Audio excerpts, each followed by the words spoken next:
Hi. Thought my hair was looking better earlier. It was more funky. Looks like a little Kate Goslin right now. Alright, so a couple things on the agenda today from Ethel Bumpkin. And um, I'll start with hair. So, as you know, some of you out there, that I had some concerns about booking a hair color appointment with the woman who cut my hair because she was so uptight and hesitant, even when I clearly stated what I wanted. She was hesitant to do what I wanted. But pretty much she did. I feel like she looked a little heavy up here. Like, I could have gone a lot shorter, I think. Like, more boyish. Like, I like a, I don't know. I'm going a little crazy right now. But overall, she didn't give me a bob like she was trying to do. She ultimately listened to me. Um, I have a few quibbles, but overall I'm satisfied.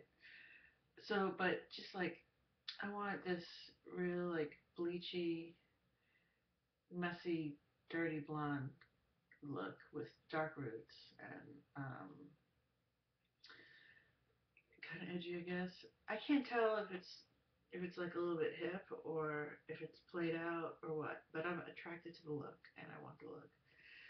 So, and really, does dirty blonde ever go out of style? Probably not. Not really. Um, but um, so I thought, okay, well, I need to get my hair colored in New York City. But then it was like, then what? Like, I mean, where? I don't know where. We took our daughter to my sister's salon in Chinatown last fall, and that was not a good experience. And it was everybody was Chinese stylists, and they did give my daughter a good haircut, but they were really aggressive. Like, they kept pointing out that she had cradle cap, which is like dandruff in little kids and babies, and just freaking out about it and like telling me what I must do. And I don't know. It was like I kept saying like, yeah, okay, I hear you, and like they would just keep talking about it like obsessively. And um, and the woman did take this painstakingly long time with the hair on my daughter, but she um, was lecturing me, really, really lecturing me the whole time. And this is right before I started treatment for my mental illness. And so, although I think even a very stable and sane person would have been put off and irritated and annoyed by this, but it was it was like this grinding like hell for me. Like, I was feeling rage at not being listened to, and I was feeling rage at being lectured constantly. I mean, she was repeating herself and like as if I couldn't understand her, and it was horrible. And so, um, and my sister and my husband were there, and like they were chatting with each other, and meanwhile, like I was getting all of this, like from this woman, and um, I couldn't take it anymore. I kept saying, "Okay, I understand. Yes, okay, fine." And then I was starting to kind of almost get flippant with her, like, "You told me that already. I heard you when you told me 5 times ago." And she just was like impenetrable. She was. So I snapped, and I got up and I said, "We're done. You're done cutting her hair." And her hair looked fine. I mean, she was being very painstaking and like detailed with things, but basically the haircut looked done. So it wasn't like, I stopped and it, was did whatever. Her hair looked fine. So I'm like, "We're done." And she's like, "I'm not done. I'm not done." And I was like, "No, you are done. We are leaving now." And I like went and picked up my daughter out of the chair and like, and who she wasn't enjoying it. She looked miserable too. Although she wasn't crying, but she just looked like really kind of shut down. Um, because also the hair washing part, they had like they just picked her up off the ground without warning, and then like plopped her in the washing chair, and then like just started scrubbing her hair, like with no communication at all with her. And that was another that started my edgy, like feeling out of control, like they're they're just taking over, and I don't like the way they're treating her, and they're totally shutting me out, like and I just felt really bad before the haircut even started, and then the haircut got like that. And so anyway, I picked her up and like walked out. My sister was gonna pay for it, so apparently my sister told me that she paid and apologized and just said I was having a hard time or something. And it's kind of like, I was pissed and extremely assertive, but, and I felt psychotic, but I kind of still stand by what I did. I was very much not being listened to, and I didn't like the way that she was treating Poppy or talking to me. And, and I had to be assertive to like be heard and to be, so I don't know. I'm a little. It bugs me a little bit that she had to apologize for my behavior. And that's just, there you go. I mean, with my family and my mental illness and the relationship with it, and um, you know, yeah, she's paying for the haircut. Thank you, but she's not really gonna defend me ever to anyone else, like ever stand up, you know. So whatever. I don't know. That's my point of bringing that up. I'm gonna run out of. We're at 6 minutes, so almost 7 minutes. My point being that I didn't have a good personal reference to anywhere in New York City. I had no idea where to go. I guess thinking right now, I could ask my friend Chris, but I wasn't thinking of her. And so I was worried, and then I saw on Facebook, this Facebook friend of mine, a mom I know, posted a picture of her with her new blonde hair, and it was very rooty, very dark roots, and kind of the ombre thing going on, and it looked pretty. And I appreciated the roots, and so I contacted her colorist because she like tagged her colorist in her post. So I wrote a little Facebook note like, "Hey, I saw Vanessa's hair. Looked awesome. Are you accepting new clients?" And she was like, "Yeah, call my salon." She gave the number and book an appointment with me. I was like, "Okay."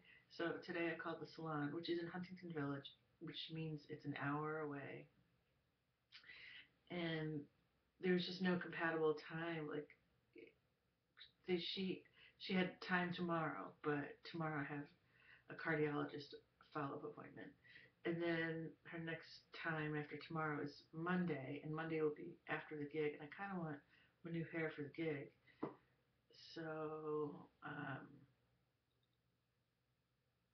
so I wound up not making an appointment, and I was like fretting and like, I really want blonde hair.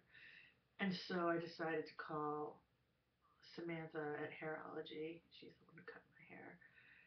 And I'm just gonna have to be firm and clear and show her the pictures that I like, and you know, hope that she'll be pretty cool. And I don't know, just want like all the long, all the long front hair,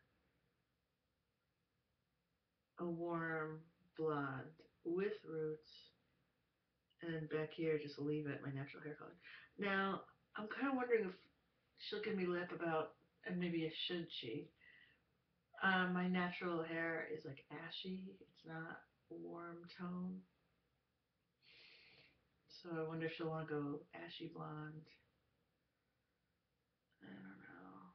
What does that mean? I never really understood what the hell that means. Like cool blonde.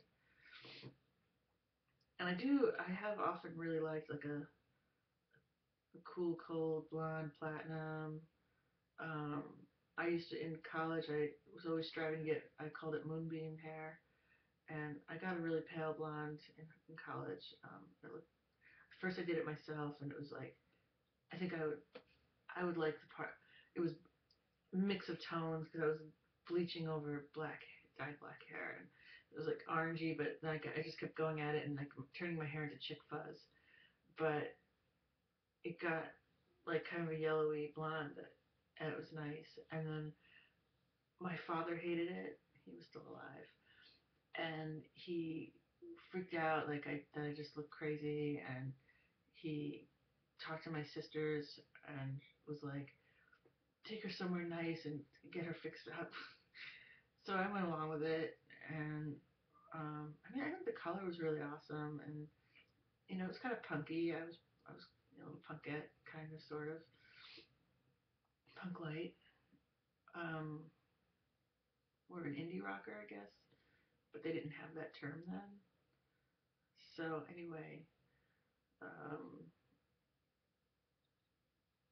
so then I went to an expensive salon that my dad paid for, that my sisters took me to, and they they gave me a really they worked on my hair for a long time and color corrected it, but it became a really soft buttery blonde. It was very pretty. Um, we'll see how it goes. The other thing is that long story short, I won't get into how and why, but Poppy and I have joined Little Acorns again. Um, and Mary Jean runs it, and I saw her and told her that we had 2 cars now and could more easily commit to the weekly group. It's a homeschool preschool. Um, and she was like, great, we'll be happy to have you. So I went today with Poppy, and I was nervous that it would be mayhem. In the summertime, they meet in outdoor places at beaches and parks, but during the school year, they they go they rotate amongst members' houses. So like I could have the month of April every Wednesday in April.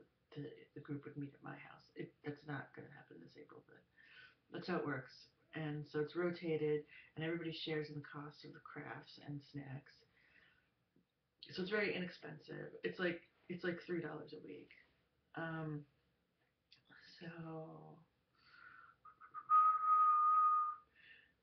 but I was dreading. I'd heard that the indoor sessions could be mayhem, and I was dreading that I would feel awkward and that Poppy wouldn't mesh well with the kids, and that she would be victimized in some way, or sad, or an outcast, or uncomfortable, or rejected. I mean, I was feeling really anxious because this group of kids are pretty tight knit. They've been doing this for like 2 years. Um, so and they're all. I mean, a lot of them are kids that we sometimes go on Acorns outings, and there's an overlap with Little Acorns in the Suffolk County attachment parenting group. So these are people I'm acquainted with. Some of them I know pretty well at this point, and their kids. But I don't know. Poppy is not part of the core group like that's been going for 2 years. So I was afraid she'd be excluded. And anyway, it went well. It was a little nicer today. They were able to play outside. And Poppy tended to gravitate toward the younger kids. She seems a little intimidated by the kids her age or older. Hopefully that will ease up with if we go regularly. And but whatever, she bonded with like she seems to do really well with 2.5-year-olds. Like Cody, the kid who would take care of, is 2.5, and this girl Rowan at the group today is 2.5, and she was buddied up with her. I only have 1 minute left. But there was this point where um, people were mingling in the backyard, and I was talking to groups of mothers, but there was some point where like people had grouped off away from me. Like it was natural. It wasn't exclusion. Just sort of happened, and I was like kind of alone by a tree, and I didn't feel nervous. I was aware of my situation. I was like, oh, like everybody's in little groups talking, and I'm not in any little group. And I did look at my phone, but I had a real text that I answered. I didn't like deliberately take out my phone to look busy. And it was cool, and I'm glad. And it felt good to see mothers and humans and talk. And Poppy played pretty happily. So that's it. I'm going to sign off now. Thank you. Good night.